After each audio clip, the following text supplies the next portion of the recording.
সবাইকে বাংলা নববর্ষের শুভেচ্ছা জানিয়ে শুরু করছি নিউজ আওয়ার এক্সট্রা। আপনারা জানেন আজ 1423 বঙ্গাব্দের প্রথম দিন, বাঙালির প্রাণের উৎসব, বৈশাখী উৎসব, শুভ নববর্ষের উৎসব।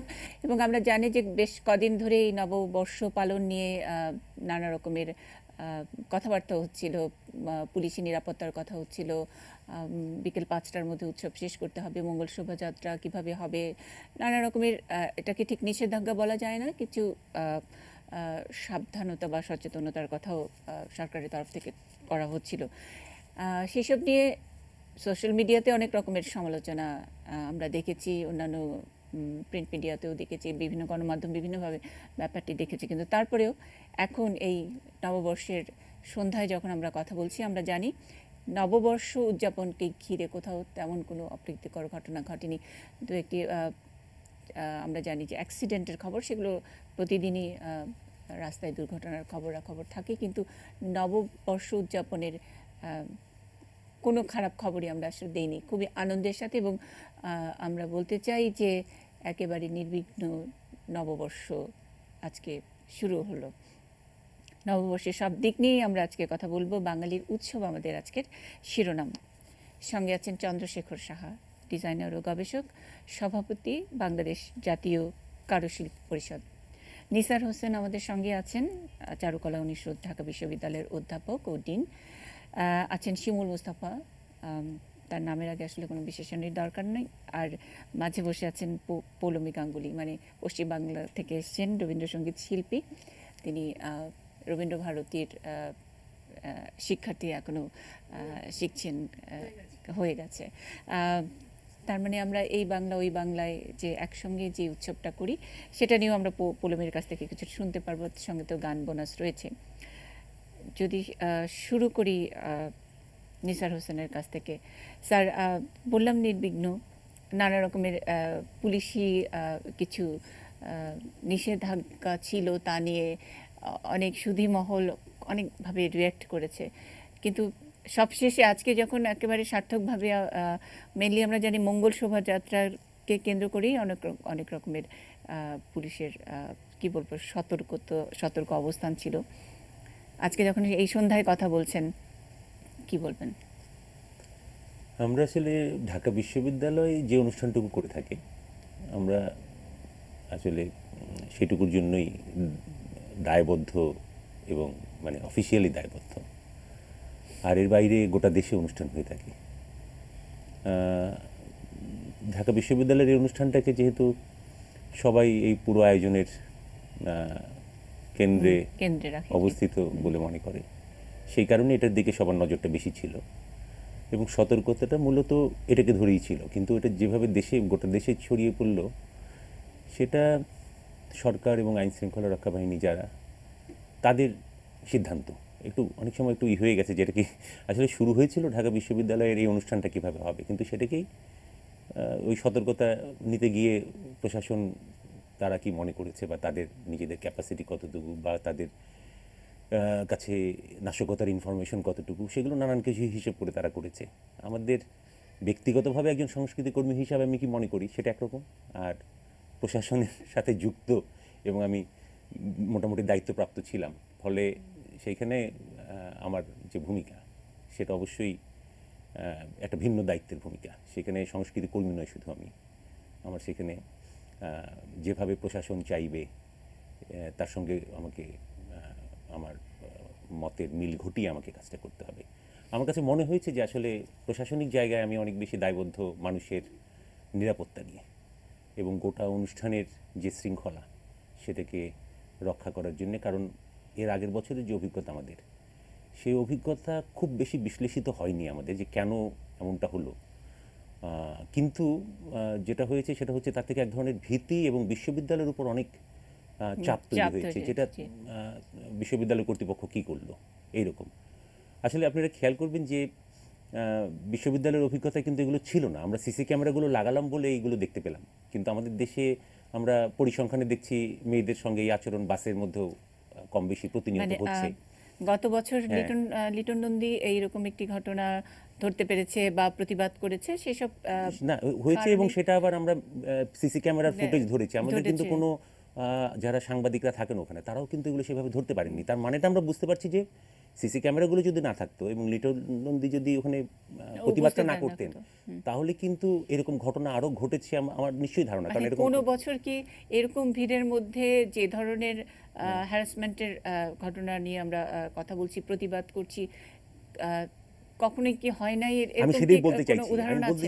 আমি বলতে চাইছি যে এই ধরনের ঘটনা আমার ধারণা যেহেতু বাসের পরিসংখ্যানটা বলছে প্রতিনিয়তই ঘটে, সেজন্য এত বড় একটা ক্রাউড এলো এবং সেখানে সব লেভেলের লোক আসে, সেখানে বখাটে ছেলেপেলেরাও আসে এবং সেখানে যারা মৌলবাদী, যারা একবার বোমা মেরে এটাকে বন্ধ করতে চেয়েছিল, তাদেরও কিছু পরিকল্পনা নিশ্চয়ই আছে। সুতরাং সেগুলো ভিতরে ভিতরে ঘটছে, কিন্তু লিটন নন্দী প্রতিবাদ করতে মার খেয়েছে এবং সেটা কিন্তু অনেক বেশি সবার নজর কেড়েছে এবং তখন আমরা সিসি ক্যামেরার ফুটেজ ঘেটে এগুলো সব দেখছি। আমরা বলছি যে এরকম ঘটনা, ছোটোখাটো ঘটনা কিছু কিছু সব জায়গায় ঘটছে, কিন্তু এই প্রচারটা আমাদের মধ্যে একটা বিরাট ভীতি এনে দিয়েছে এবং আমরা তখন মনে করেছি যে না, এটা যেহেতু বিশ্ববিদ্যালয়ের ইমেজের সঙ্গেও সম্পৃক্ত, আমাদের এই জায়গাটা দেখতে হবে। কিন্তু আমার কাছে মনে হয় যে এটা ঠিক ঘটবে না এত বড় ক্রাউডে। এই নিশ্চয়তা তো আমাদের দেশে দেওয়া যায় না। আমাদের দেশে মেয়েদেরকে এখনও একটা বিশেষ সম্প্রদায় এমনভাবে দেখে যে তারা, মেয়েরা রাস্তায় যেন বের না হয়, গার্জিয়ানদের উপরে প্রেশার ক্রিয়েট করি আমরা। সেই জন্য কি করা যায়, নানা রকম অশ্লীল ভাষা তারা ব্যবহার করে, যদিও তারা ধর্মের লেবাস পরে থাকে মেয়েদের চলাচলের সময়। আমি দেখেছি অনেক মেয়েকে যে তুমি কেন মাথায় কাপড় দাওনি, জাস্ট এইভাবে রিক্সায় দাঁড় করিয়ে তাদেরকে বলছি। সুতরাং তারা তো চাইবেই যে এখানে নারী পুরুষ নির্বিশেষে সবাই যেভাবে পার্টিসিপেট করছে সেটা যেন ব্যাহত হয়।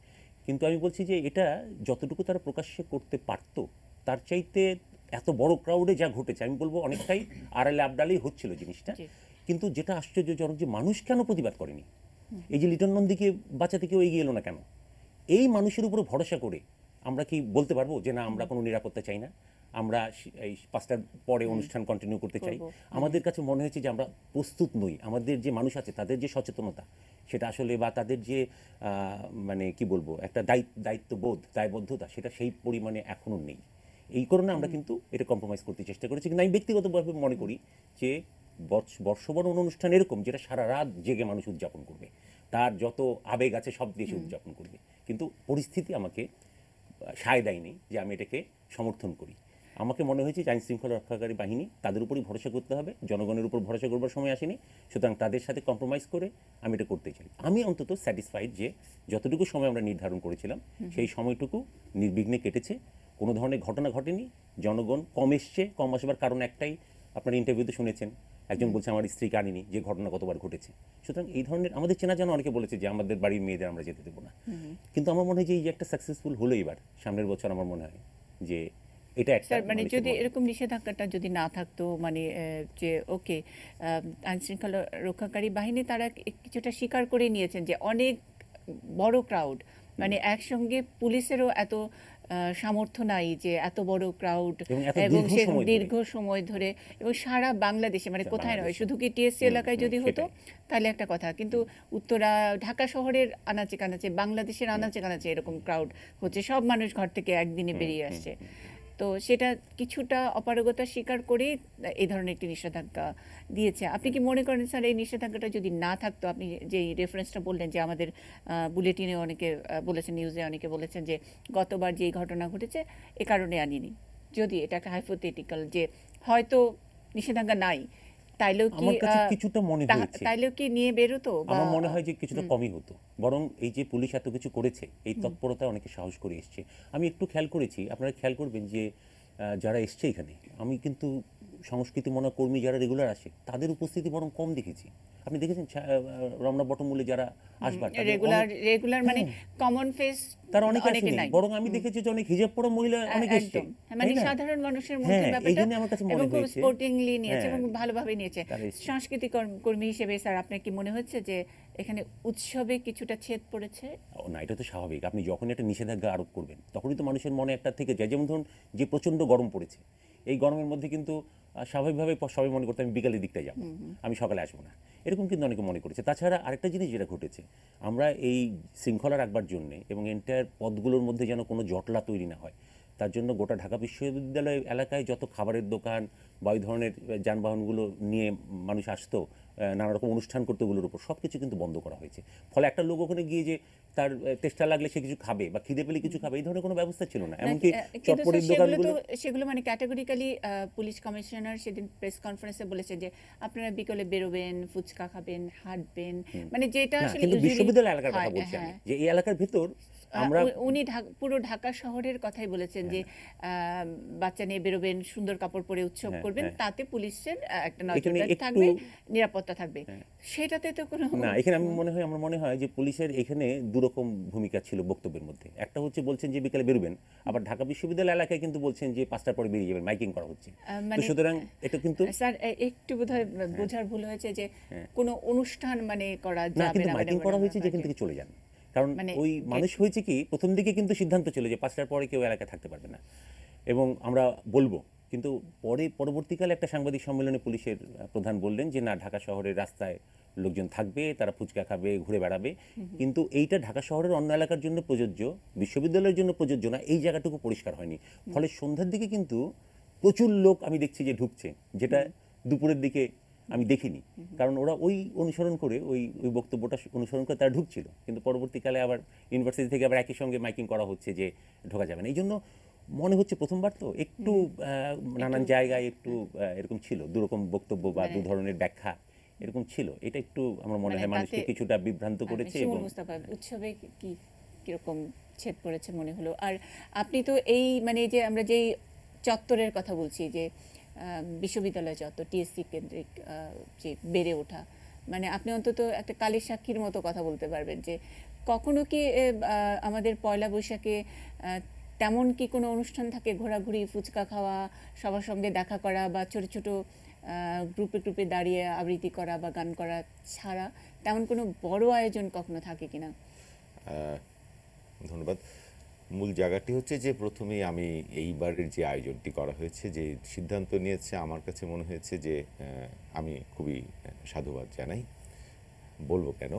আর দ্বিতীয়ত যে ব্যাপারটি হচ্ছে যে আমার এই উৎসবগুলো দেখার মানে আমার বাদ যায়নি, প্রায় ৩০-৩৫ বছর ধরে আমি একেবারে সশরীরে দেখছি আর কি, এই র্যালিগুলোতে থাকছি এবং সকালে তো যাবই। তো এইখান থেকে আমি পরিবর্তনের জায়গাটি যেটি দেখেছি, যে একটা সময় মানুষের সংখ্যা কম ছিল, এই উৎসবমুখর মানুষটা কম ছিল। আমরা যারা শিল্প মনা মানুষগুলো যারা ছিলাম বা কালচারাল অ্যাক্টিভিটিসের সাথে জড়িত ছিলাম, তারাই কিন্তু আমরা চারুকলা থেকে যে র্যালিগুলো ছিল, তারাই এর মধ্যে আমরা অংশগ্রহণটা করতাম। বাইরে থেকে এসে অংশগ্রহণ করা মানে একেবারে সাধারণ মানুষের অংশগ্রহণটা পরিমাণ কম ছিল, কিন্তু সব সাংস্কৃতিক কর্মীরাই কিন্তু ভরে থাকতো। আস্তে আস্তে বাইরের মানুষেরও একটা সুযোগ হয়ে গেল। তো একটা চাপ, তো একটা শহর তো বড় হয়নি, জনসংখ্যা বেড়েছে। এবং আমরা এখন যেটা দেখি যে আমরা বইমেলাতে দেখেছি যে মাঠের মধ্যে বসে বসে আমরা চা খেয়েছি আর স্টলের পাশ দিয়ে মানুষ গিয়েছে। এখন তো বইমেলাতে ঢোকাই যায় না, এরকম অবস্থা। মেটাল ডিটেক্টর, তারপরেও লম্বা লাইন। লাইন। এখন যে জিনিসটা হচ্ছে কি, আমাদের কিছু জিনিসে আমরা খুব উদার হয়ে গিয়েছিলাম, যে স্বাধীনতা মানেই কিন্তু স্বেচ্ছাচারিতা না। স্বাধীনতা পাওয়াটা আমার কাছে মনে হয় যে অনেক দায়িত্ব বেড়ে যাওয়া। বাংলাদেশের মানুষের বা বাইরের একটি মানুষের সাথে আমাদের পার্থক্য হচ্ছে যে বাইরের দেশের মানুষ যখন একটি ঘর থেকে বেরোয়, সে ৭ থেকে ৮টা আইনকে হাতে ধারণ করে ঘর থেকে বেরোচ্ছে। গাড়িতে উঠবে, গাড়ির লাইসেন্স যদি না থাকে, গাড়ি যদি একটু ট্র্যাক চেঞ্জ করে বা সিগন্যাল মেনটেন না করে, ফুটপাথ দিয়ে যদি ঠিক টাইমে পার না হয়, এগুলো যদি একটা না একটা যদি করে, তাকে পানিশমেন্ট পেতে হয়। বাংলাদেশে এই অভ্যাসটা তৈরি করা হয়নি।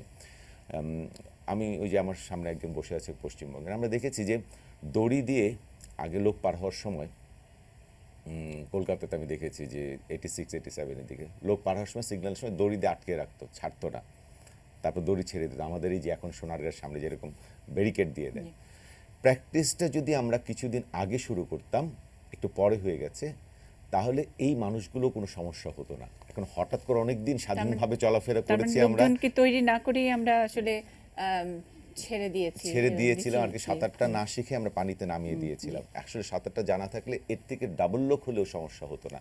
এখন আমাদের হঠাৎ করে এত স্বাধীন ছিলাম, যেখানে ইচ্ছে সেখানে প্রোগ্রাম করতে পারতাম, যেখানে ইচ্ছে এর মধ্যে যে ইনসিডেন্টগুলো, আমরা তো জানি যে আমাদের, আমি শুধু বাংলাদেশের কথা বলবো, এটা পৃথিবীর সব জায়গা থেকে একটি আগ্রাসন সব দেশের উপরই আছে এই ধরনের বিষয়গুলো। তো তো সেই আগ্রাসনের কারণে তো এই ধরনের কিছু ব্যাপার হবে। আর আমি আরেকটা জিনিসকে খুব সহজভাবে বলি যে আমরাই আমাদের কিছু শব্দগুলোকে আমরা পরিবর্তন করছি। হিজাব কবে এসেছে আমি জানি না, কিন্তু বাঙালি অবগুণ্ঠন অনেক আগে এসেছে।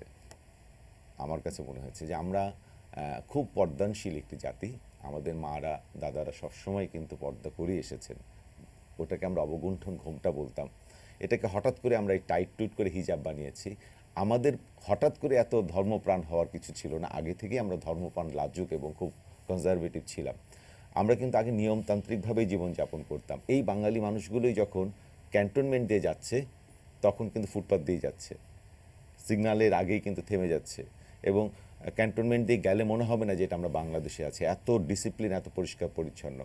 এই যে খাবার দাবারের ব্যাপারটি হচ্ছে যে আমরা আবার যখন টিভিতেই দেখি যে এত বাজে বাজে জিনিস দিয়ে খাবার তৈরি করছে, এই জায়গাগুলোর কোনো রেস্ট্রিকশন নেই, এই খাবারগুলো খেতে ইচ্ছা করে, কিন্তু আমরা যখন আবার দেখি খেতে পারবো না। আবার পানি, কোথা থেকে পানি নিয়ে যাচ্ছে, একদিক দিয়ে কিন্তু আমাদের খেতে ইচ্ছা করাটাকে আমরা দমিত করা হচ্ছে, কিন্তু আরেক দিক দিয়ে কিন্তু উপকারী করছে, কারণ এখান থেকে আমরা কিন্তু একটা সুস্থ শরীর নিয়ে আবার ফিরতে পারবো। এই জায়গাটা ভালো আছে। আরেকটা হচ্ছে যে আমরা খেয়ে খেয়ে যে পরিমাণ রাস্তার মধ্যে ফেলি, তা আমাদের আগে একটু ডিসিপ্লিনে আসাটা দরকার আছে। তার মানে আসলে তৈরি হওয়ার আগে ছেড়ে দেওয়া, মানে স্বাধীনতার একটা কষ্ট হচ্ছে।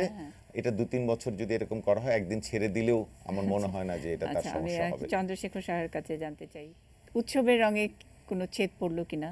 আর এই যে বাঙালিয়ানা, বাঙালির উৎসব, এটা একটা প্রাণের উৎসব। শুধু এই ঢাকা কেন্দ্রিক বা ঢাকা বিশ্ববিদ্যালয় কেন্দ্রিক একটু নিয়ন্ত্রণ বা সমঝে চলা বা 5টার মধ্যে শেষ হওয়া, সেটা গোটা বাংলাদেশে ছড়িয়ে যাওয়াতে কি আপনার মনে হচ্ছে যে আমাদের বাঙালিয়ানাতে কোথাও একটু ভাটা পড়লো? বা আপনি তো ফলো করেছেন আজকে সারাদিনই এখানে একটা মানে আমাদের বোঝার ব্যাপারে একটা সামগ্রিক চেতনারও ব্যাপার আছে। আমরা একদিকে বলছি যে আমরা এখনো প্রিপেয়ার্ড হইনি, যে আমরা সব কিছু অবারিত করে দিলাম, সব কিছু ইচ্ছে মতো সব কিছু হবে, কোথাও কোনো নিরাপত্তাজনিত বিঘ্ন ঘটবে না, খাবারের খেয়ে ঠিক নির্দিষ্ট বিনটা খুঁজে বের করব, সেখানে আমি ফেলবো, আমি মহিলাদের শ্রদ্ধা সম্মান যতটুকু করতে হয় সব আন্তর্জাতিকভাবে যেভাবে করে, যেটা ইউনিভার্সাল নিয়ম, সেভাবে আমি করব।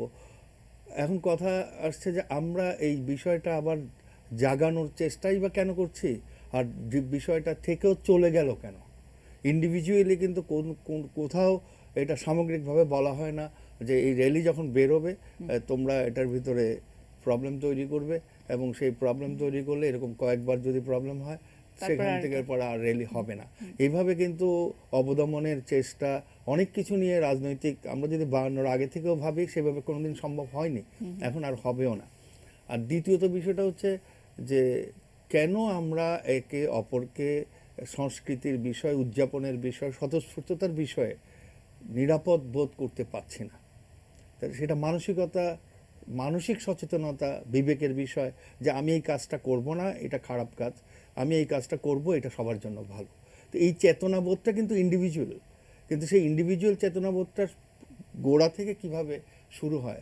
আমি জাপানে যাওয়ার একবার সুযোগ হয়েছিল, তখন ওদের একটা মঠে নিয়ে গেল, কথা প্রসঙ্গে আমি বললাম তোমরা এত সব কিছুর ব্যাপারে ডিসিপ্লিন, বিষয়টা কিভাবে সম্ভব হলো এবং এতদিন ধরে। ওরা বললো যে আমরা যখন বাচ্চা ছোট, আমরা প্লে গ্রুপ বলি, কিন্ডারগার্টেন বলি, ওরা তখন কোনো লেখাপড়া শেখায় না, সরেও শেখায় না, অ্যালফাবেটও শেখায় না, কোনো কিছু না, শুধু শেখায় কিভাবে কাকে সামাজিকভাবে একটা মানুষ যদি বড় হয় কাকে মান্য করবে, কিভাবে শ্রদ্ধা করবে, তোমার নিজের চলাফেরা কেমন হওয়া উচিত, শুধু এগুলিই শেখায় একদম ছোট বয়স থেকে। ও মাত্র হয়তো কথা বলতে শিখছে। আমরা ছোটবেলায় দেখে এসেছি যে পরিবার প্রথম মানুষটা তৈরি করে, তারপর স্কুল সেই বিষয়টাকে আরও নার্সিং করে, এবং সেই আমাদের স্কুলে পড়তে গিয়ে বন্ধুবান্ধবরা এটার সাথে আরও যুক্ত হয়। তারপর আমি কাজের জায়গায়, পেশায় যাই, সেই পেশার এনভায়রনমেন্টও আমাকে আবার তৈরি করে।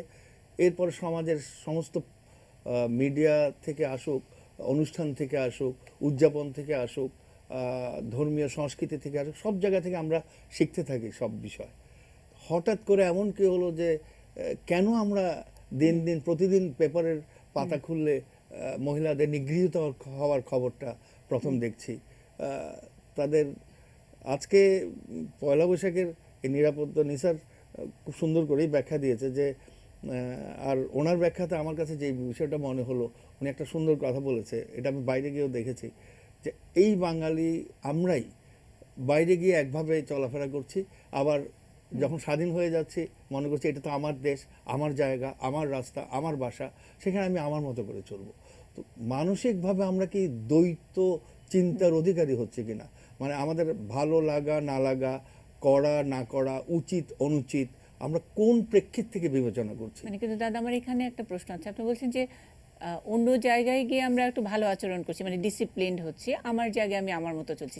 এই আমার মতো চলার মধ্যে এক ধরনের ওনারশিপ নাই মনে হয়, যে আমার কিন্তু আমি যা ইচ্ছা তাই করবো, মানে স্বেচ্ছাচারিতার কথা বলছি। যদি আমারটার প্রতি তো এক ধরনের যত্ন থাকবে, যে বিশ্ববিদ্যালয় এলাকা আমার এলাকা, শিমুল মুস্তাফা এখন ছাত্র নন, কিন্তু বিশ্ববিদ্যালয় এলাকা তার, মানে সুতরাং ওখানে কোনো একটু খারাপ আচরণ হবে, ওখানে কেউ কারো দিকে মানে একটা অশোভন মন্তব্য করবে, সেগুলো তো উনিও ওন করবে না, আমরাও প্রতিবাদী হব, এবং যারা ওই বিশ্ববিদ্যালয় এলাকায় যাবে বা এই উৎসব করতে যাবে, আমার এলাকা বুঝে যাবে, আমার জায়গা বুঝে যাবে, তারও তো আমরা সেইভাবেই অ্যাক্ট করার কথা, মানে ওন করে অ্যাক্ট করার কথা, তাই নয় কি? মানে সেটার উল্টোটা কেন করছি আমরা? আমার মনে হয় কি, আমরা যদি একটু পিছনের দিকে তাকাই, যখন আমরা খুবই ছোট ছিলাম, নিসার যদি রুইতপুরের কথা ভাবো, তখন কিন্তু এরকম সামাজিক অনুষ্ঠান, বড় আকারে মেলা, সেখানে সবাই যাচ্ছে, পুজো হচ্ছে, সেখানেও সবাই যাচ্ছে, ছেলেরা মেয়েরা সব বয়সে, তখন সবাই সবাইকে সম্মান করতে গিয়ে যদি কোনো অসম্মান জনিত ঘটনা সামাজিকভাবে ঘটে থাকে, তখন কিন্তু সবাই মিলে সেটাকে প্রতিহত করা তো একটা বিষয় ছিলই, তাকে পারিবারিকভাবেও সে একটা অসম্মানজনক কাজ করেছে, ওই গ্রামে তার কোনো ঠাঁই নাই, প্রশ্নই আসে না। তো ওই নিগৃহীত হওয়ার জায়গাটা মানে আসলে সামাজিক কিভাবে আমরা দেখি, এক্স্যাক্টলি সামাজিক প্রতিবাদ নিয়ে একটু কথা বলবো। আমরা একটা ছোট্ট বিরতিতে যাই, আর পৌলমীর গান শুনবো, কথাও শুনবো, একটা নিউজের বিরতি নিতেই হচ্ছে, থাকুন আমাদের সঙ্গেই।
দেখছেন নিউজ আওয়ার এক্সট্রা, বাঙালির উৎসব আমাদের আজকের শিরোনাম। সঙ্গে আছেন চন্দ্রশেখর সাহা, ডিজাইনার ও গবেষক, আছেন নিসার হোসেন, চারুকলা অনুষদ, ঢাকা বিশ্ববিদ্যালয়ের অধ্যাপক ও ডিন, আছেন শিমুল মুস্তাফা, এবং পশ্চিমবঙ্গ থেকে এসেছেন রবীন্দ্রসঙ্গীত শিল্পী পৌলমী গাঙ্গুলি। পৌলমী এখনও কোনো কথা বলেনি, কিন্তু গান করবেনই। আমরা বিরতিতে যাবার আগে সামাজিক প্রতিবাদ এবং স্বেচ্ছাচারিতা ইত্যাদির বিষয় যেটুকু আলোচনা করছিলাম, মনে হচ্ছিল যে উৎসব বোধহয় শুধু টিএসসি চারুকলা কেন্দ্রিক, ঢাকা বিশ্ববিদ্যালয় কেন্দ্রিক, এবং সেখানে পুলিশি যেটুকু নিষেধাজ্ঞার কথা ছিল তাতে বোধহয় গোটা বাংলাদেশে উৎসবে ছেদ পড়েছে। অন্তত সারা বাংলাদেশের খবরাখবর আমাদেরকে রাখতে হয়, 24 ঘন্টার খবরের চ্যানেল, আমরা সারা বাংলাদেশ থেকে আজকে উৎসবের খবর দেখিয়েছি আপনাদেরকে। একটু সবার সঙ্গে শেয়ার করতে চাই যারা সারা দিনে দেখতে পারেননি।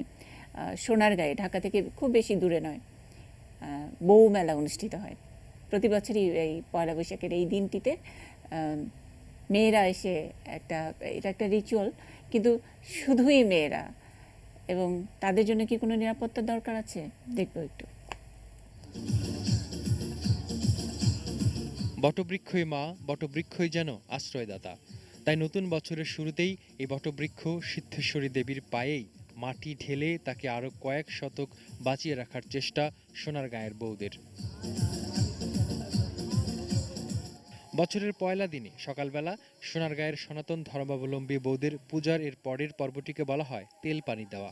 আনুমানিক 400 বছর পুরনো এই গাছের গোড়ায় মৌসুমি ফল সমর্পণ আর দুধ ঢেলে স্বামী সংসার নিয়ে সারা বছর ভালো থাকার আকাঙ্ক্ষা সব বয়সী বৌদের। যার যে আশা কোনো আশা করে দিলে এটা পূরণ হয়। স্বামী সন্তান আমাদের পরিবারের আত্মীয় স্বজনের মঙ্গল কামনা করে আমরা এটা করে থাকি। তবে মেলার মূল আয়োজন শুরু হলো ঠিক দুপুরবেলা। রাশি রাশি ফল ফলাদির প্রসাদে ভরে উঠল পুরো পুজোর বেদি। পুজোর আনুষ্ঠানিকতার এ পর্বে যোগ দিলেন পুরুষরাও। পুরোহিতের মন্ত্র আর ছন্দের তালে প্রার্থনায় ডুব দিল শত শত বধূ।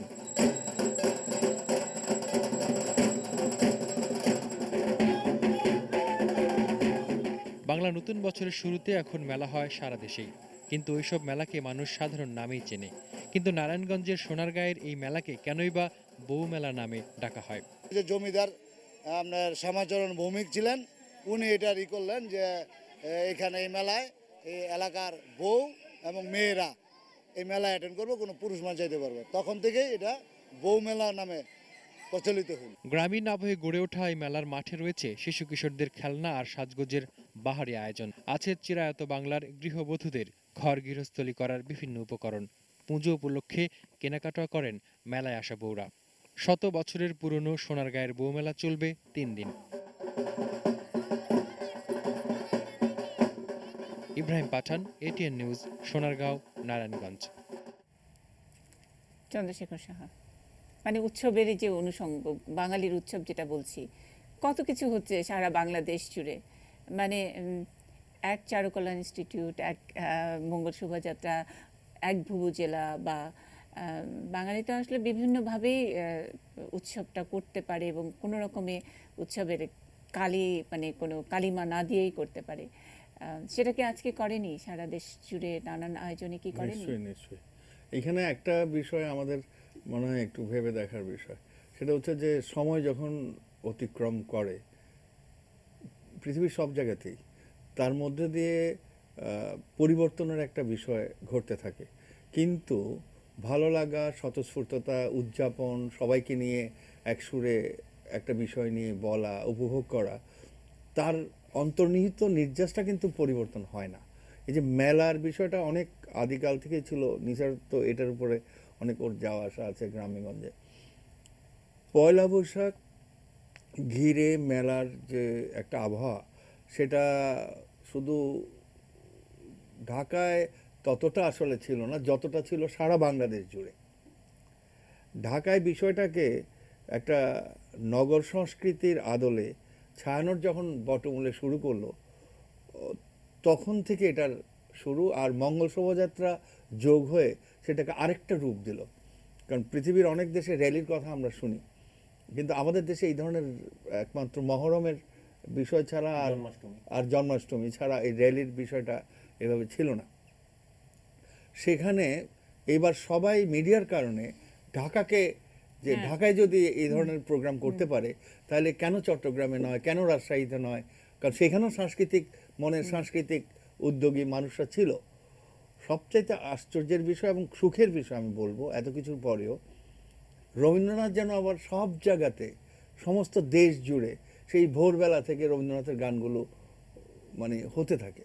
এখন প্রশ্ন হচ্ছে, শুনলাম, ভুলে গেলাম, আবার শুনলাম, আবার ভুলে গেলাম, তারপরেও আমি বলবো শুনলো তো সবাই, এটা তো চর্চা হচ্ছে। এবং প্রত্যেকটা রবীন্দ্রসঙ্গীতের ভোরবেলার যে ভোরের সূর্যকে এবং সেই দিনটাকে, পয়লা বৈশাখের আবাহনটা, সেখানে শুধু যে একটা প্রবীণ অথবা 30 ঊর্ধ্ব শিল্পীরাই আছে তা না, সবখানে কিন্তু একদম নতুন প্রজন্ম থেকে শুরু করে 5-6 বছর, 8 বছর, 12 বছর সবাই কিন্তু একসাথে আসছে। এবং ওই গানের অনুষ্ঠানগুলো সবাই ভোরবেলা খুব উপভোগও করছে। এরপরে পয়লা বৈশাখের সারাদিনের উদযাপনগুলি সব বিভক্ত হয়ে যাচ্ছে নানা ধরনের, মানে খাবার দাবারেরও একটা বিষয় থাকছে, বাড়িতে দেখা করতে যাওয়ার বিষয় থাকছে, মেলা দেখার বিষয় পোশাক থাকছে, একটা বড় বিষয় থাকছে। তো এরকম অনেক কিছু আছে। সেই দিক থেকে আমি বলবো সমস্ত দেশ জুড়ে বাঙালি বিষয়টা নিয়ে যে একটা কথা বলা, একটা বাংলা গান শোনা, একটা দেশের ঐতিহ্যের কাপড় পরা, ওই পয়লা বৈশাখের রঙগুলোর মধ্যে একটা উদযাপন হওয়ার স্বপ্ন দেখা, আমি বাঙালি তাহলে আমার এভাবে করা উচিত, এই সব কিছু কিন্তু মিলেমিশে আমরা এটার পজিটিভ দিকটাও কিন্তু এই কত বৎসরে দেখতে পারি। যতই বিষয়টা নিয়ে উনি বলছিলেন যে নানা জায়গায় ব্যান্ডের গান নানা ভঙ্গিতে গাওয়া হচ্ছে, এটাও হচ্ছে, তো তখন একটা কথা মনে আসলো, সবকিছুই তো মানে কনজিউমার প্রোডাক্ট, সবাই কনজিউম করছে, কে কিভাবে কাকে কনজিউম করাবে ওইটার একটা আমরা ইলিশ মাছ নিয়ে কথা বলবো। আমি একটু পৌলমী গাঙ্গুলির একটু অভিজ্ঞতা শুনতে চাই, এবং যে রবীন্দ্রনাথের গানের কথা মানে কিউটা দাদা ধরিয়ে দিয়েছেন, আপনি গানে গানে বলবেন নাকি একটু পশ্চিমবঙ্গেও তো আজকে নববর্ষ মানে উদযাপিত হচ্ছে, এটা আজকে বাংলাদেশে আমার এবার প্রথম, একদম আমি অনেকবার এসেছি এর আগে, শিমুলদাই আমাকে প্রথম বাংলাদেশে নিয়ে আসেন, তো এটা আমার প্রথম পয়লা বৈশাখ এখানে, খুব ভালো লাগছে। আমাদের ওখানে আর পশ্চিমবঙ্গে আর বাংলাদেশে অনেক পার্থক্য, অনেক পার্থক্য। আমার তো খুব ভালো লাগলো আজকে যখন দেখলাম রোডের ওপর পুরো আলপনা দেওয়া, এই জিনিসগুলো দেখলেই আমার খুব মানে ভালো লেগে যায়। এমনিতে তো টান তো আছেই, কারণ আমার বাবার জন্মই এখানে টাঙ্গাইলে, তো তার জন্য সেই টানটা তো আছে, কিন্তু এই জিনিসগুলো আমরা সাধারণত দেখতে পাই না। না মানে এই যে বর্ষবরণের উৎসব, আমরা এটাকে বলি বাঙালির উৎসব, এবং বাঙালির একমাত্র একেবারে ধর্ম বর্ণ নির্বিশেষে একটা গোটা বাংলাদেশ একটা উৎসবে সবাই একসঙ্গে হাসি, একসঙ্গে আনন্দ করে, একসঙ্গে কি বলবো মানে একটা সকলের একটা দিন সেরকম তো নিশ্চয়ই পশ্চিমবঙ্গে কিন্তু এই ব্যাপারটি নয় আর কি, আজকাল তো বাংলাও ওইভাবে বলে না পশ্চিমবঙ্গে, না একদমই নয়। এখন আমাদেরও যেরকম আমরা নানা রকম মানে হিন্দি বাংলা ইংলিশ সব মিলিয়ে মিশিয়ে খুবই মানে, আর নিউ জেনারেশন মানে আমাদের পরে যারা, তাদের মানে বাচ্চাদের কাছে আমরা কোনো সময় বাংলা পড়ানো হয় না, অনেক ইংলিশ মিডিয়ামে, বাংলা এখন থার্ড ল্যাঙ্গুয়েজ, তো সেটা খুব দুঃখজনক। আমরা নিজেরা, সেক্ষেত্রে আপনি রবীন্দ্রসঙ্গীত করেন? হ্যাঁ, আমি নিজে বেঙ্গলি মিডিয়ামে পড়েছি এবং আমি পুরো আমার পড়াশোনা রবীন্দ্রসঙ্গীত নিয়ে পিএইচডি কমপ্লিট করেছি। সেটাই একটুখানি কি মানে তাহলে কার জন্য, কাদের জন্য?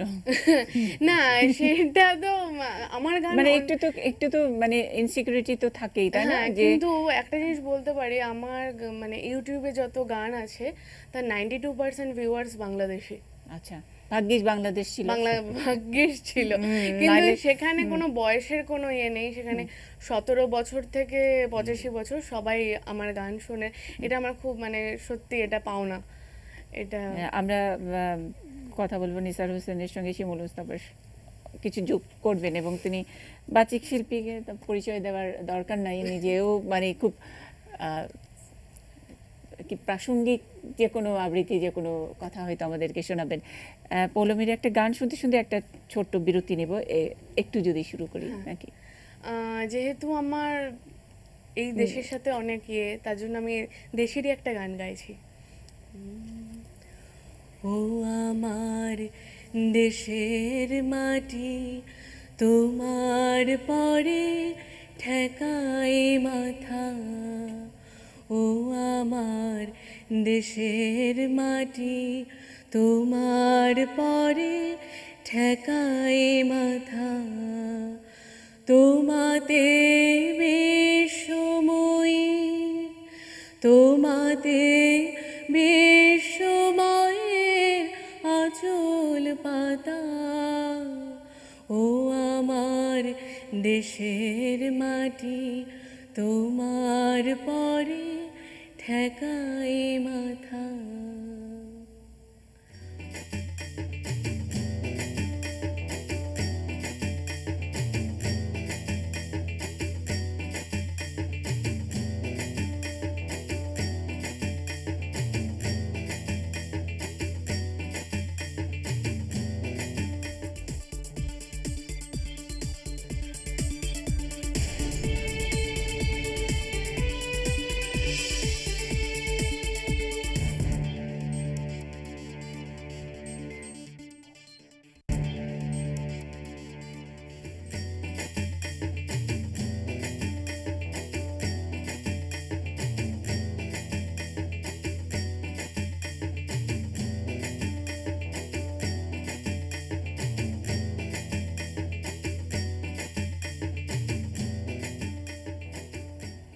বাঙালির উৎসব আমাদের আজকের নিউজ আওয়ার এক্সট্রা শিরোনাম। সঙ্গে আছেন ডিজাইনার ও গবেষক চন্দ্রশেখর সাহা, বাংলাদেশ জাতীয় কারুশিল্পী পরিষদের তিনি সভাপতি।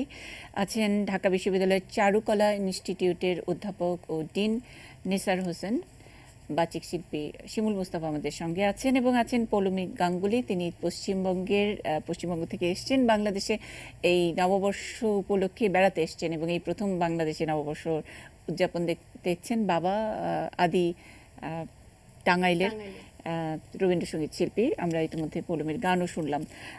একটু নিসার হোসেন আপনার কাছ থেকে শুনবো যে এতক্ষণ এক ধরনের বিতর্ক যে উৎসবের রং আসলে কতটা ম্লান হয়েছে এই নিষেধাজ্ঞা ইত্যাদির কারণে, কিন্তু সারা বাংলাদেশের গ্রামগঞ্জে সেলিব্রেশন দেখলে অতটা মানে আমার কাছে মনে হয়নি, বরং একটু সচেতন হয়েছে, হতে তো দোষ নাই। আমি একটু আপনার কাছ থেকে একটু শুনতে চাই যে বিভিন্ন জায়গায় বললেন যে মঙ্গল শোভাযাত্রার যে কথাটি বলছিলেন, সেটা কি আস্তে আস্তে হচ্ছে কি বর্ষবরণ উৎসব ইত্যাদি নানা রকম ব্যবহার করছে আসলে। কিছুটা কি ডেলিভারেট, মানে যে অনেক কিছু একটু পাল্টে দেওয়ার একটা চেষ্টা চলছে? আমি তো গতকালকে একজন সাংবাদিক আমাকে বললেন যে সামাজিক যোগাযোগ মাধ্যমগুলোতে এটা নিয়ে বিতর্ক তৈরি হয়েছে এবং বেশ মানে অনেকে পার্টিসিপেট করেছে সেখানে, এবং এর বিপক্ষেও বেশ অনেকের মতামত ওখানে দেখা গেছে। আমি ওটা ধরেই বলছিলাম যে বাংলাদেশের বিভিন্ন অঞ্চলে যে এগুলো হয়েছে, মানে এই শোভাযাত্রাগুলো, সেখানে আমরা বিভিন্ন রকম নাম দেখি। অতি সম্প্রতি শুনলাম যে এই যে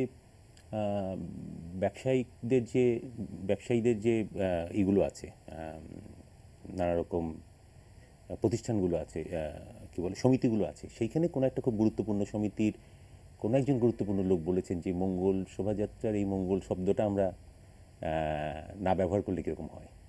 তো ওটা ধরেই আর কি আমার হয়েছিল যে অবজার্ভ করলাম, আমি আজকেও দেখলাম বহু জায়গায় হয়েছে, কিন্তু সব জায়গায় এই মঙ্গল শোভাযাত্রা শব্দটা ব্যবহার হয়নি। তবে বেশিরভাগ ক্ষেত্রেই ব্যাপার কিন্তু স্যার, এগুলো নিয়ে যদি ধরেন মঙ্গল শোভাযাত্রা, সেটা নিয়ে যদি আপত্তি হয়, কদিন পরে তো মঙ্গলবার উঠে যাবে। না, আমি তো ওটাও বলেছি ওকে, আমাকে বলেছে যে এটা আর কি বিকল্প হতে পারে। আমি বললাম যে আগে মঙ্গলবারটা চেঞ্জ করা হোক, মঙ্গলবারের নামটা পরিবর্তন করে যে নাম রাখা হবে আমি সেটা ধরে একটা শোভাযাত্রা করবো, তো ওটাকে করা হোক। যাই হোক, এগুলো তো বলাই যায়, কিন্তু বলছি যে এটা একটা মানে বহু লেভেলে এর বিরুদ্ধে কাজ হচ্ছে। আমরা তো জানি যে এটা আসলে আমার মনে হয় বাংলাদেশে মৌলবাদী শক্তির যে বিকাশ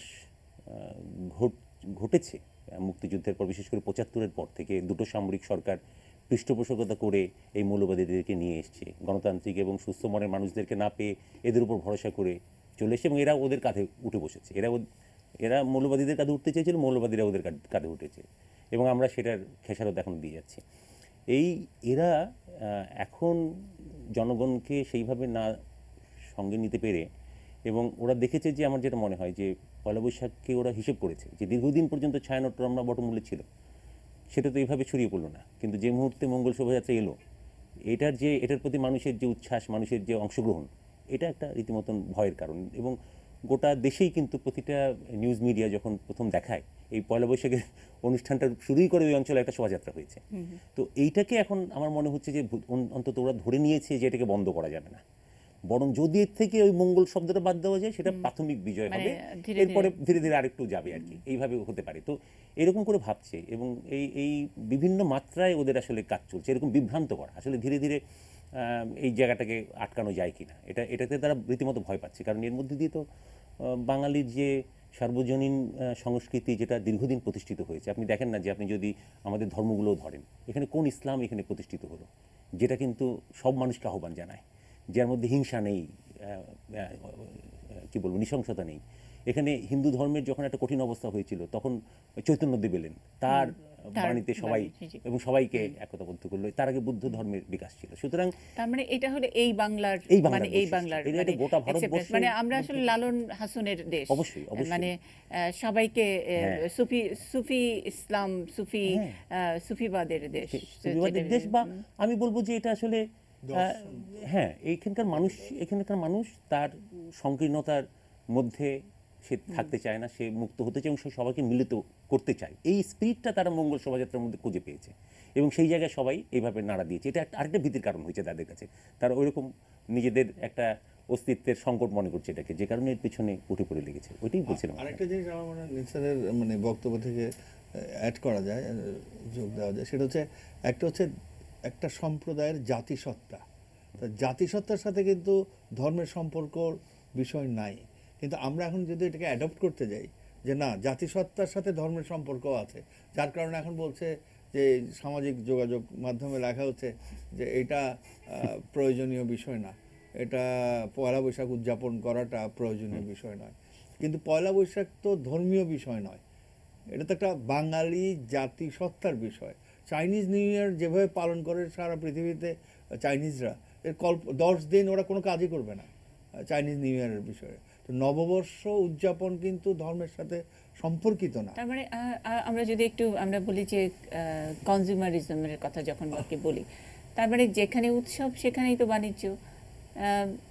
আপনার উৎসব বেশি থাকলে মানে স্যার নিশ্চয়ই ভালো জানবেন, এখানে যে যত বেশি ডাইভার্সিটি তত বেশি বাজার, ওই রথের মতন আর কি। তো সেই জায়গায় আমরা উৎসবটাকে কেন আটকাতে চাই?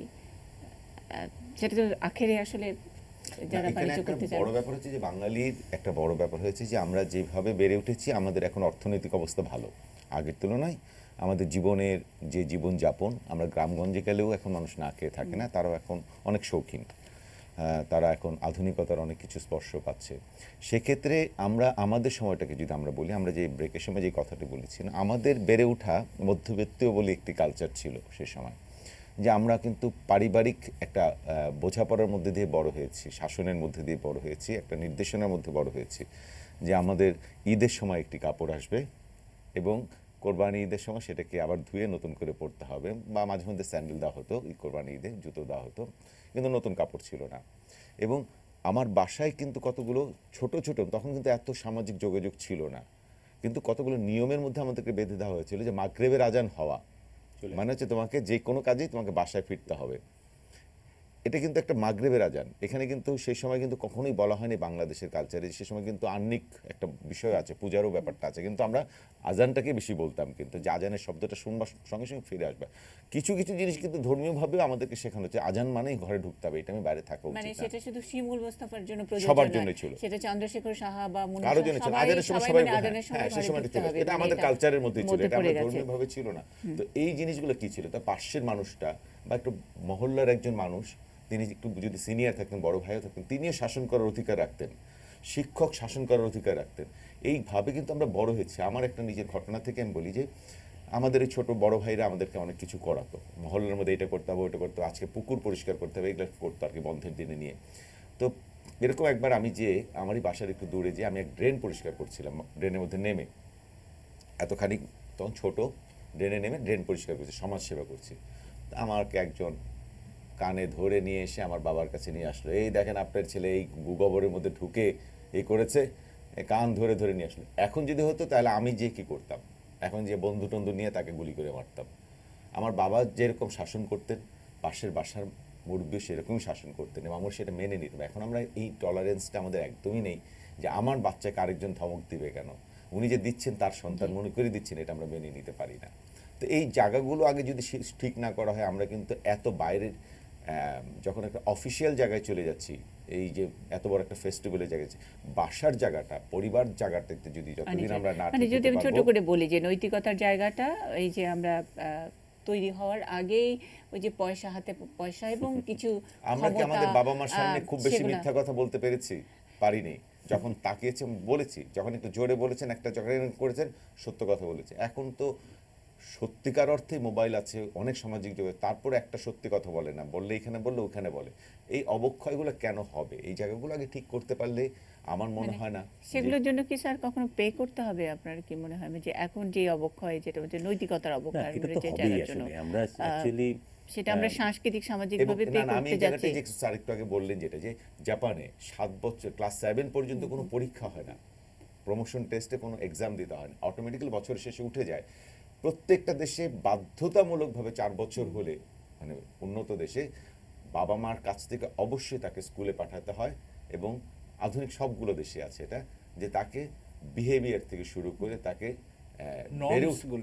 সোশ্যাল নর্মস এগুলো তো শেখাতেই হবে। আমাদের দেশে তো মানে এটা এখন খুবই এলিয়ান শব্দ মনে হয় অনেকের কাছেই, মানে পৌলমী বলল যে তার চেয়েও যারা পরের জেনারেশন এই পশ্চিমবঙ্গের অবস্থা তো আমি জানি না, অন্তত নীতি নৈতিকতার ব্যাপারটা কোথায় আছে জানি না, তবে বাংলা ভাষা বা বাংলা কালচারের ব্যাপারে একটু ক্রাইসিসের মধ্যে দিয়ে যাচ্ছে। বাংলাদেশে যেটা হচ্ছে যে একটু আধুনিক এবং একটু ক্ষমতার অপব্যবহার যারা করতে পারে এবং যাদের হাতে রাজনীতির একটা এক ধরনের পৃষ্ঠপোষকতা থাকে এবং পয়সা, সেগুলো নিয়ে এক ধরনের নীতি নৈতিকতাকে একটু দূরে ঠেলে দিয়ে এবং এটাকে খুব এলিয়ান শব্দ মনে করে। এটার জন্য স্যার আমাদের জাতিগতভাবে আসলে মানে সামগ্রিকভাবে কি আমাদের পে করতে আমরা হবে তো কিনা? পে করছি, আমি মনে করি পে করছি। কেন করছি বলি, আপনি মনে করেন যে ঢাকা শহরের ট্রাফিক যদি বলেন, কি হচ্ছে ট্রাফিকে, কে কার কথা শুনছে? কলকাতা শহরে যদি যান আপনি, একটা রাস্তায় একটা সময় ওয়ান ওয়ে করে দেয়, সেখানে জাস্ট একটা বোর্ড রেখে দেয়, ওখান থেকে কোনো গাড়ি ঢোকে না। আর আমাদের এখানে একটা সিগন্যালে 3-4 জন ট্রাফিক পুলিশকে ঝাঁপিয়ে পড়তে হয় গাড়ির ওপর থামাবার জন্য। এইরকম একটা কিন্তু পরিস্থিতি। আপনি একটা দোকানে যাবেন, পাশের দোকানে, দুটো দোকানে কম্পেয়ার করবেন, একই জিনিসের দুরকম দাম সমস্ত জায়গায়। আপনি সকালবেলা উঠে একটা রিক্সায় উঠবেন, আপনি প্রথমেই প্রস্তুত যে যেখানে 10 টাকা ভাড়া হওয়ার কথা সেখানে 30-40 টাকা সে আপনার কাছে চাইবে। তো প্রতিটা জায়গায় তো বিশৃঙ্খলা। আমি একটা খালি বলছি আপনাকে, আমরা আসলে এর মধ্যে কিভাবে পে করছি। আমার গাড়ির ড্রাইভারকে আমি বলছি যে তুমি কিন্তু নিয়ম মেনে থাকো, একদিকে থাকো যেদিকে থাকবে। কিছুক্ষণ পর আমাকে বলছি, স্যার আমি যদি এখন নিয়ম মানা শুরু করি আমি এখনই গাড়ি অ্যাক্সিডেন্ট করবো, কারণ প্রত্যেকে নিয়ম ভেঙে চলছে, ওর মধ্যে আমি নিয়ম মানতে গেলেই কিন্তু অ্যাক্সিডেন্ট করবো। একটু আগে আপনারা বলছিলেন যে বাইরে গেলে কেন আমরা ডিসিপ্লিন হয়ে যাই, কারণ এখানকার অর্ডারটা কিন্তু এই ডিসঅর্ডারটা এখানকার অর্ডার, এখানে আমরা এখানকার ক্যাওসটাই কিন্তু এখানে একটা একদিক দিয়ে কিন্তু সিগন্যাল বাতি জ্বলছে, আরেক দিক দিয়ে হাত দেখাচ্ছে। এটা কিন্তু অলরেডি পে করছি, আমি প্রতিনিয়ত পে করছি। আমি রাস্তায় বেরোনোর সঙ্গে সঙ্গে আমার দোকানে যাব, রিক্সা ধরবো, গাড়িতে উঠবো, ট্রাফিকে প্রতিনিয়ত আমার মেজাজ কিন্তু খারাপ হচ্ছে, প্রতিনিয়ত আমি কিন্তু বীতশ্রদ্ধ হচ্ছি। স্যার আমরা আসলে এই প্রবলেমগুলো জানি, শুরুটা কোন দিকে, মানে নিশ্চয়ই আমার থেকে শুরু হবে, আপনার থেকে শুরু হবে। যতই আপনার ড্রাইভার বলুক না কেন, আমরা নিয়ম মেনে চলাটা যদি না, আমি বলছি যে মানে ইন্ডিভিজুয়াল থেকেই তো শুরু হবে, তারপরে এটা পরিবার এবং সমাজ, রাষ্ট্রে গিয়ে এটার একটা আমি আপনাকে বলছি যে অন্য জায়গায় আপনি ঢাকা শহরে মোটামুটি 10 লক্ষ লোক নামিয়ে দিয়েছেন রিক্সা দিয়ে, যারা কোনো ট্রেনিং নেই, এক্স্যাক্টলি তার মধ্যে চলতে হচ্ছে। সুতরাং এইগুলো কতগুলো জায়গায় ডিসিশন নিতে হবে। আমরা আসলে যেমন ধরুন কলকাতা শহরে হঠাৎ করে জ্যোতি বসু ওখান থেকে সমস্ত হকার তুলে দিল, এবং এটা নিয়ে সমস্ত বামপন্থী ডানপন্থী সবাই মিলে মানবতা এগুলো বলে টলে করলেন। উনি তখন বললেন যে 2 লক্ষ লোক 2 কোটি লোকের প্রবলেম তৈরি করছে, তারা প্রস্তুত না এই 2 কোটি লোকের সঙ্গে চলতে, আমাকে তো সেটা করতে হবে। এই জায়গাগুলো কিন্তু আমি আজকে আপনি কোনো জায়গা থেকে যদি একটা ডিসিপ্লিনে আনতে যান, যদি মনে করেন যে এখান থেকে রিক্সাওয়ালাগুলোকে সরানো হবে, আপনি দেখবেন যে যারা একই সঙ্গে চাইছে যে এই ট্রাফিক সিস্টেমটা আমার ঠিক হোক, এই সবাই মেনে চলুক, তাহলে ওই সমস্ত লোকগুলোকে নিয়ে আমি কী করে মেনে চলবো, যার কোনো ট্রেনিং ছাড়াই সেটা রিক্সা নিয়ে নামতে পারে। কাল বরিশাল থেকে এলো, আজকে রিক্সা নিয়ে আপনার মেন রোডে চলছে। এবং আমি এই বলছি যে এই জায়গাগুলোকে আমাদের একটা অনেক কঠিন সিদ্ধান্ত নিতে হবে, প্রতিটা জায়গায় কিন্তু আপনাকে এটা চলতে হবে। আমাদের মিডিয়াগুলো কি করে, একটা জায়গায় দেখালো যে এখানে বস্তি দিয়ে ভরে গেছে, এগুলো কিছু করছে না, এগুলো অবৈধ হচ্ছে, যেই উচ্ছেদ করতে যাবে সঙ্গে সঙ্গে আরেকটা রিপোর্ট, এরা কোথায় যাবে, এদের কেন তোলা হলো। তো এই জায়গাগুলোতে আমার মনে হয় একটা সবার একটা সম্মিলিত একটা আন্ডারস্ট্যান্ডিং আসতে হবে, আসলে আমরা কি চাই। আমি বলছি যে ঘটনাটা আসলে ওইখানে যে উন্নয়ন মানে যে অনেক রাস্তাঘাট হচ্ছে, আমাদের ডিজিট বাড়ছে, আমরা আমাদের প্রবৃদ্ধি বাড়ছে, রিজার্ভ বাড়ছে, বা অনেক আমাদের ইয়াং ফোর্স তারা কাজের জন্য বেরোচ্ছে। উন্নয়ন মানে কিন্তু নীতি নৈতিকতা এবং সভ্য জাতি হিসেবে বাংলাদেশকে বা এই দেশকে প্রেজেন্ট করার বিষয় আছে। সেই জায়গাটা তৈরি না করে আমরা আসলে ছেড়ে দিচ্ছি প্রাকৃতিকভাবে বড় হওয়ার জায়গাটা, সেই জায়গায় একটু কোথাও গিয়ে আমরা আসলে উন্নয়ন বলতে কি বুঝি, এখানেই ভুল হয়েছে আসলে। কিন্তু আমাদের একটা ফ্যামিলিতে দেখবেন আগে কিন্তু একটা ছেলে শিক্ষিত, ঢাকা বিশ্ববিদ্যালয়ে পড়ে, এটা বিরাট একটা ব্যাপার ছিল। এখন কিন্তু তুমি ঢাকা বিশ্ববিদ্যালয়ে পড়ে কি করছো, ওই ছেলেটা তো ম্যাট্রিক পাস করে আমেরিকায় চলে গেছিল, এখন দেখো বাড়িতে কত জিনিস পাঠাচ্ছে, বা ও অমুক জায়গায় কাজ করছে, সেখানে কত ইনকাম করছে। এই যে জায়গা, তারপরে তো স্যার আরো বিষয় আছে যে ঢাকা বিশ্ববিদ্যালয়ে পড়ছো, তুমি অমুক ছাত্র সংগঠনের কোন পদে আছো, তো দিস ইজ মানে সিম্বল অফ তাদের প্রাইড, যে ছাত্র সংগঠনের কোনো পদ পাওয়াটা রাদার ঢাকা বিশ্ববিদ্যালয়ে পড়ার চেয়েও অনেক বড় ব্যাপার। তো সেগুলো ওই যে নৈতিকতার জায়গায় ধাক্কা খাওয়া, ওই পাওয়ার গেম আর কি, সেই জায়গায় সেই তৈরি না করে কোথাও গিয়ে কিন্তু আমরা আসলে ধাক্কা খাবো। এই উন্নয়ন সেই উন্নয়ন নয়, সেই জায়গা থেকেই আমরা বোধহয় বর্ষবরণের অনুষ্ঠানেও কিছুটা আমাদের নিয়ন্ত্রণ রাখতে হয়। মঙ্গল শোভাযাত্রা পাল্টে দেবার চেষ্টা করা হয়, নানা রকমের কি বলবো ষড়যন্ত্র বা অপপ্রচার চলছেই। আমরা একটা ছোট্ট বিরতিতে যাব, বিরতির পরে আমরা শিমুল মুস্তাফা বা পৌলমীর কাছে গান শুনতেও পারি। কথা বলবেন চন্দ্রশেখর সাহা এবং নিসার হোসেন আমাদের সঙ্গেই আছেন, থাকুন আমাদের সাথে।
বাঙালির উৎসব আমাদের নিউজ আওয়ার এক্সট্রার শিরোনামে একেবারে শেষ ভাগে আছি। আমরা আগে বলেছি বিরতিতে যাবার আগে শিমুল মুস্তাফার কবিতা এবং পৌলমের গান শুনবো এবং সেটা দিয়েই শেষ করব। তার আগে আমি চন্দ্রশেখর সাহা যদি মানে আজকের এই উৎসবের দিনে অনেক আসলে অনেক নেগেটিভ বিষয়ে অনেক কিছু আলোচনা করেছি, এটা একটা ক্ষেত থেকে এবং প্রত্যাশা থেকেও। নতুন বছরে আমরা চাই আসলে আমরা তৈরি হয়ে আমাদের উন্নয়ন এগুক, সব দিকে আত্মিক উন্নয়নটা প্রথমে বড়, তারপরে হলো আর্থিক উন্নয়ন। চন্দ্রশেখর, আমার মনে হয় মানে বাঙালিয়ানা এটা কখনোই আরও এটা শিখরে প্রথিত হবে এবং নতুন করে সবাই এটা ভাববে, পালনও করবে। পয়লা বৈশাখের মতোই থাকবে, আরও ব্যাপ্তি ছড়াবে যতই বাধা আসুক আর যতই অন্যরকম কিছু হোক। কিন্তু অন্যরকম আসলে কিছুই হবে না, কারণ বাঙালি তো, বাঙালি নিজেকে কখনো ভুলতে চাইবে না। কোথায় জানি একটা ম্যাজিক আছে, কোথায় জানি একটা ম্যাজিক আছে, নিশ্চয়ই পশ্চিমবঙ্গের মতো আমাদের কখনোই হবে না। যাই হোক, বিষয় কি বলতে আপনি মানে এই যে আজকে নববর্ষ প্রথম দিন, আমরা তো ভেবেই নিই, মানে এক ধরনের ভাবনা আছে যে বছরের শুরুটা ভালো হোক, মঙ্গল মাঙ্গলিক একটা শুভকামনা। অনেক কিছু নিয়ে আলোচনা করেছি ক্ষেত থেকে। উন্নয়নটা আমরা আসলে কোন রকমের উন্নয়ন চাই? আমার যেটা মনে হয় যে আসলে আমাদের ব্যক্তি পর্যায়ে কিছু বোধের বিকাশ দরকার আছে। আমাদের এবারে স্লোগানটাও তাই ছিল।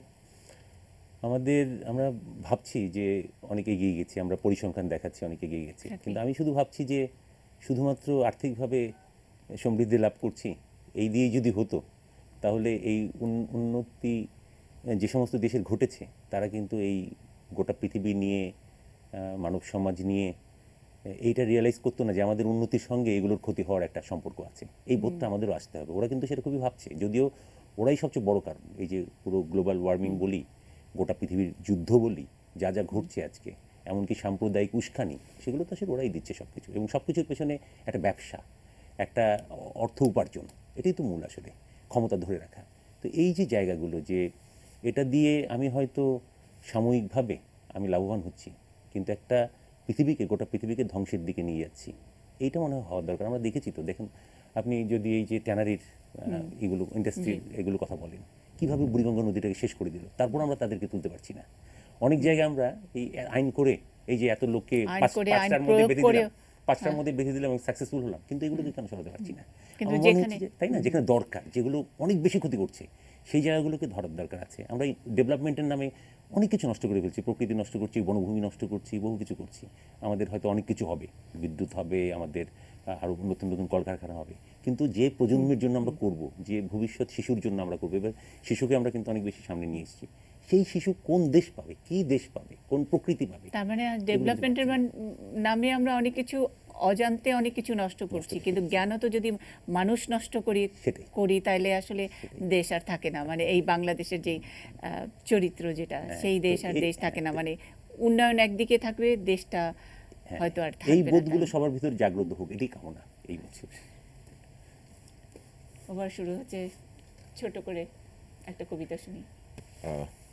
একটা একটু আগে আমাদের একটা প্রসঙ্গ ছিল, এখন কথা প্রসঙ্গ এখানে পেয়ে গেলাম, আমার বইটার মধ্যেই ছিল। আমাদের খুব প্রিয় একজন বড় ভাই আছেন, মানুষ আছেন,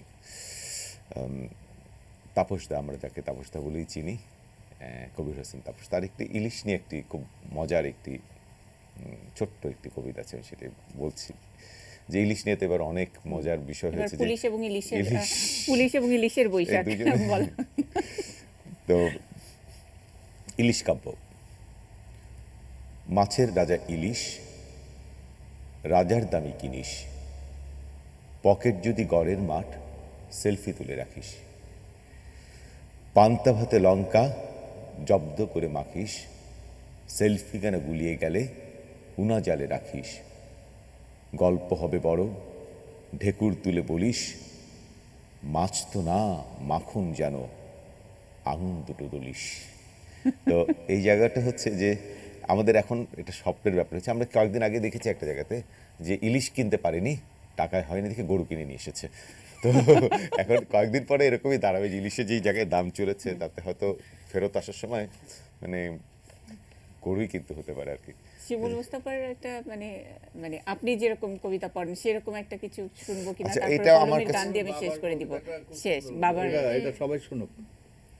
বাবার একটা কবিতা একটা আমরা বোধের জায়গাটা বলছিলাম, নীতি নৈতিকতা, পরিবার বন্ধন বলছিলাম, সেই জায়গায় আপনি একটা ছোট্ট কবিতা। মীনাক্ষী দাসের একটি কবিতা আছে।